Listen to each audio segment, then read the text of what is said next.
Hello viewers, வணக்கம் and welcome back to my channel. Ayali சீரியலுடைய அடுத்த எபிசோடுக்கான ப்ரோமோ என்ன அப்படின்றத பார்க்கலாம். அதுக்கு முன்னாடி இது வரைக்கும் நம்ம சேனலை நீங்கள் சப்ஸ்கிரைப் பண்ணலைன்னா பண்ணிக்கிறங்க. கூடவே இருக்க பெல் ஐக்கானையும் கிளிக் பண்ணி அதில் ஆல் அப்படின்ற ஆப்ஷனையும் கிளிக் பண்ணிக்கிறங்க. அப்போ தான் நான் போடக்கூடிய வீடியோ உங்களுக்கு உடனுக்குடன் நோட்டிஃபிகேஷனாக வரும். சரி வாங்க, ப்ரோமோ என்ன அப்படின்றத பார்க்கலாம்.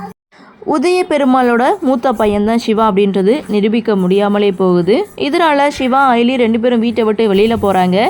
இதை பார்த்த ரித்திகாவுடைய அம்மா, இனிமேல் என் பொண்ணு இந்த வீட்டில் ரொம்ப சந்தோஷமாக இருப்பான் அப்படின்னு சொல்லி ரொம்ப சந்தோஷப்படும்போது, ஒரு நிமிஷம் இருங்கன்னு சொல்லிட்டு ரித்திகா அங்கேருந்து போனவங்க கையில் ஒரு ஸ்வீட் பாக்ஸோட என்ட்ரி கொடுக்குறாங்க.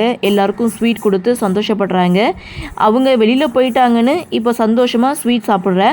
ஒருவேளை நம்ம நினச்சது நடக்காமல் இருந்திருந்தா என்ன பண்ணியிருப்பேன் அப்படின்னு சொல்லி ரித்திகா கிட்டே கேட்கும்போது, என்ன பண்ணியிருப்பேன், சோகமாக சாப்பிட்டுட்டு பேசாமல் படுத்து தூங்கியிருப்பேன் அப்படின்னு சொல்லி ஒட்டுமொத்த குடும்பமும் பேசி சிரிச்சிட்டு இருக்கதை கேட்ட சிவா, நாம் நினச்சது தான் நடக்கலை, அட்லீஸ்ட் அவங்க நினச்சது நடந்துருச்சு, நம்ம இல்லைன்னு அவங்களாவது சந்தோஷப்படட்டும் அப்படின்னு சொல்லி ஃபீல் பண்ணிக்கிட்டே அயலி சிவா 2 பேரும் வீட்டை விட்டு கிளம்பிட்டாங்க. ஒரு பக்கம் சிவாவை நினச்சி இந்திராணி ஃபீல் பண்ண, இன்னொரு பக்கம் உதய பெருமாளும் ஃபீல் பண்ணுறாங்க.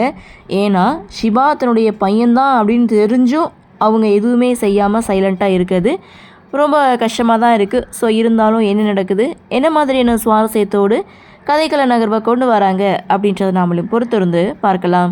இந்த ப்ரோமோ பற்றின உங்களுடைய கருத்தை வழக்கம் போல் கமெண்ட் செக்ஷனில் பதிவு பண்ணுங்கள். இந்த வீடியோ உங்களுக்கு பிடிச்சிருந்தால் லைக் பண்ணுங்கள், ஷேர் பண்ணுங்கள், மறக்காமல் நம்ம சேனலில் சப்ஸ்கிரைப் பண்ணிக்கிறீங்கன்னு சொல்லி இந்த வீடியோவிலிருந்து விடைபெறுகிறேன். நன்றி, வணக்கம்.